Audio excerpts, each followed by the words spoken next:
Hey, what's up, guys? Today we're going to have a look at RoboCop on Mac. Enjoy. First, let's go over some of the Mac tech for this game. The game is powered by Unreal Engine 5. I believe this marks the fourth Mac port to use this engine.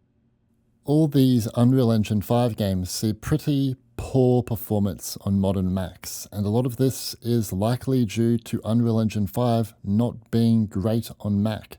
Fort Zolus is its own worst enemy. That port is disgusting.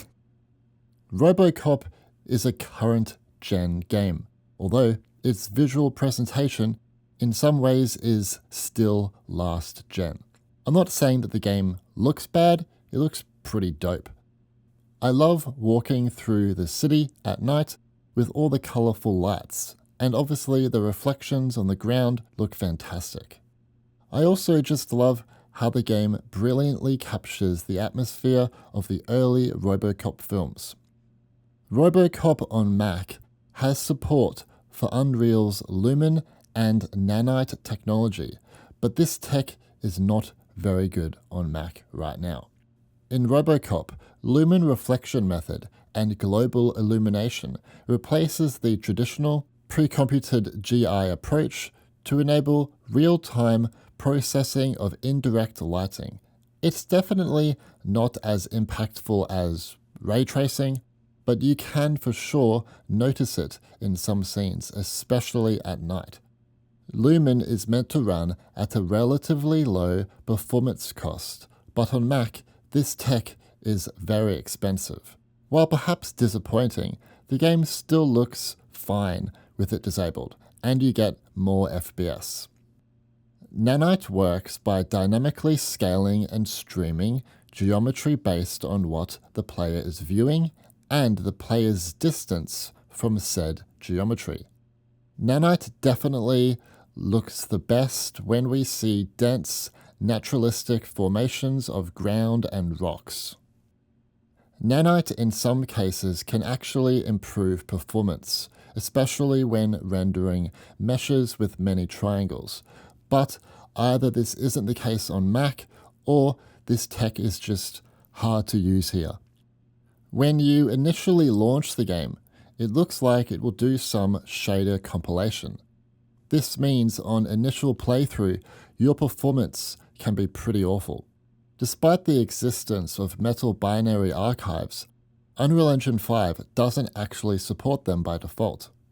I imagine many people will judge the game with performance based off this, so I hope it can be improved to some degree in the future. The game comes with Metal Effects upscaling support. However, Teon have opted for Metal Effects spatial upscaling. You will definitely need to use Metal Effects though for RoboCop on weaker M-series chips in order to make the game more playable. Simply put, it doesn't look good. The image is blocky, less transparent, and super blurry. I don't like it. I hope in the future Teon consider adding an option for Metal Effects temporal upscaling. Now let's go over the performance across 4 Macs. Here is my 14-inch MacBook Pro with M3 Max. First, I tried the game at 1080p epic graphics, which also enables Lumen and Nanite. In OCP Bank, the FPS was about 38 to 45 FPS.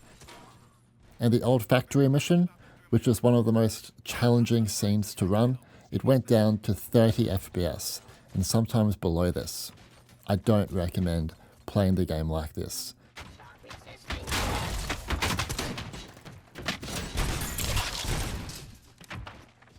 In order to get 60 FPS on this machine, I had to play the game at the following settings: 1080p, but with a resolution scale of 85% without metal effects, enable a 60 FPS cap, high graphics preset, but with shadows and shading on medium, and put reflection method to SSR and disable Nanite. This provided, for the most part, good frame pacing and 60 FPS throughout gameplay. You might think it's disappointing playing the game at lower graphics on such a a powerful Mac. And yes, I agree.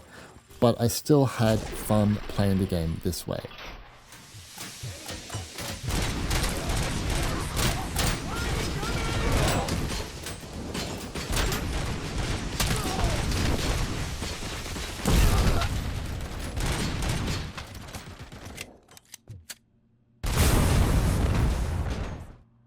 As I said earlier, Lumen and Nanite are really expensive to use on Mac. Just look at the GPU usage in the metal HUD here. It's up to 40 ms in this scene. You get considerably better performance if you disable both these settings, and I think the game still looks fine. If I really wanted to use Lumen and Nanite at epic graphics, I found it was best to enable a 30 FPS cap for better frame pacing. They're already functional? Mr. Becker bragged about them during my onboarding. I'll try to find something that can help. Just give me a sec. Moving on, let's take a look at my 14-inch MacBook Pro with M4 Pro. First, I tried the game at 1080p high graphics, which also enables Lumen and Nanite.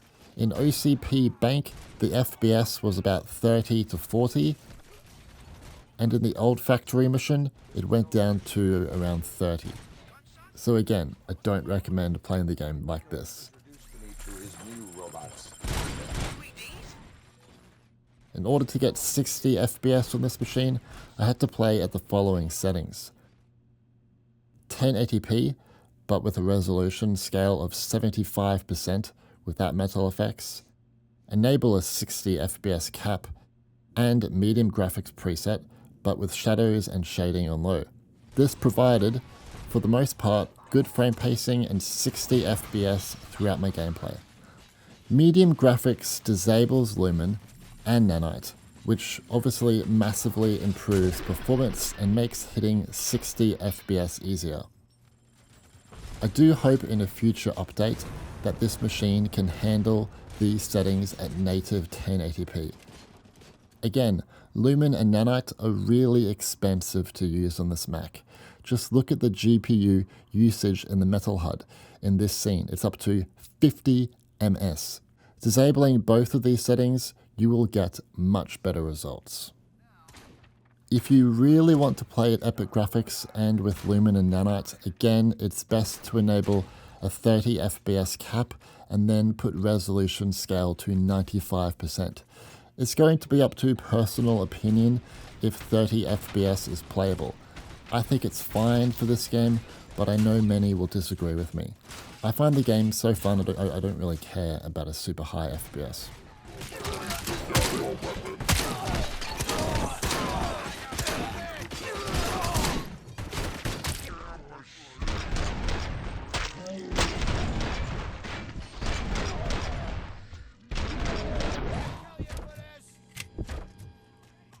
Next, here is my Mac Mini with M4. First, I tried the game at 1080p, medium graphics with Lumen and Nanite enabled, just to see what would happen. M4 Macs are not able to pull off decent FPS with Lumen and Nanite here. You could use metal effects or lower the resolution or the resolution scale, but I don't think it's worth it. M4 Macs can't really pull off 60 FPS either for this title at decent settings. This is 1080p low graphics and with metal effects at 50%. The game doesn't look great as it's being upscaled from roughly 540p using spatial upscaling. When explosions and gunshots are happening on screen, the game becomes super blurry and it can actually be a little hard to see what you're shooting at. It's not worth it, even if you lower the resolution more.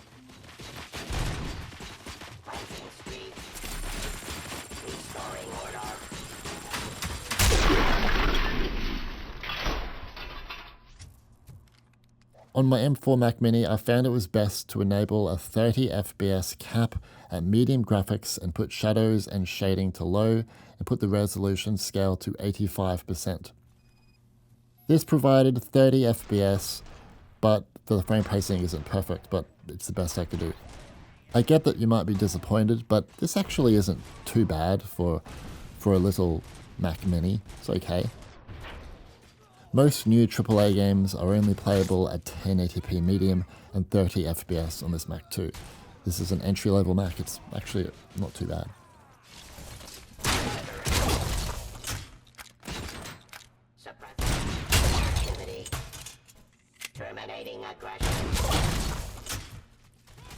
Last, here is my iMac with M3. The game doesn't run too great here, which should be a showcase of how weaker M series chips will do. It can't play it at higher graphics. I didn't even bother attempting to use Lumen or Nanite as well, as it didn't run well on my M4 Mac Mini, so it's not going to be good here either. What's the point? At 1080p low graphics, the game sees anywhere from 20 to 30 plus FPS. The inconsistent frame rate is noticeable, and it can make combat awkward.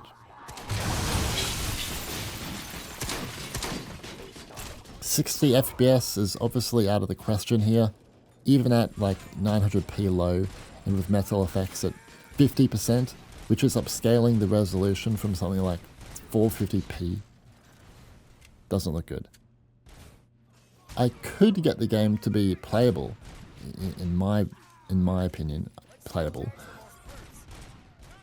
And this was by opting for the following settings: 1080p with a resolution scale of 70% without metal effects, medium graphics preset, and the FPS is set to 30. This provided, 30 FPS throughout gameplay, but similar to my Mac Mini at kind of the same settings, the frame pacing isn't always perfect, but this was the best I could do. 1080p on this 4K iMac, 4K as in the resolution, not the cost. It doesn't look outstanding, but you can get by. The game also uses close to 8 gig of memory, but thankfully this Mac has 24 gigabyte of RAM. But you might have issues on Macs with only 8 gig of RAM and the game might crash. So that was RoboCop on Mac, the good and the bad. Obviously, the performance here is nothing to write home about across the board, but as I've said many times already, Unreal Engine 5 has some pretty big problems on Mac, and I hope that Apple and Epic Games can look into this, and also maybe with the M5 chips it can be improved. But I don't know. That's a bit of the problem, and also probably the game needs to be optimized more. But at the end of the day, I'm still really happy that the game is here. I don't really care that it can't hit 60 FPS at high graphics, because the game is just so fun. I don't really care. I'm just having a good time. And I'm thankful for the developer for bringing it to Mac in the first place, because it's pretty underrated on PC and console. So the fact that they brought it to Mac, I think, is kind of special. The one thing to keep in mind is that right now it is only on the App Store, but the developer has told me that it will be coming to Steam. So if you want to wait for that, that might be a good option too, because the Steam version goes on sale quite frequently. So that's a good idea. Also, I wanted to briefly go over my M1 MacBook Pro. I briefly looked at it. I just wanted to mention it because people are going to ask, but here it is. It doesn't really run very well, obviously. I think it would be good if Apple and the developer put out like a warning that this game isn't like going to work well on M1 or base M1 or M2 chips, because it just doesn't. So the App Store requirements are quite misleading in that regard. And yeah, that's basically it. Thank you for watching. See ya.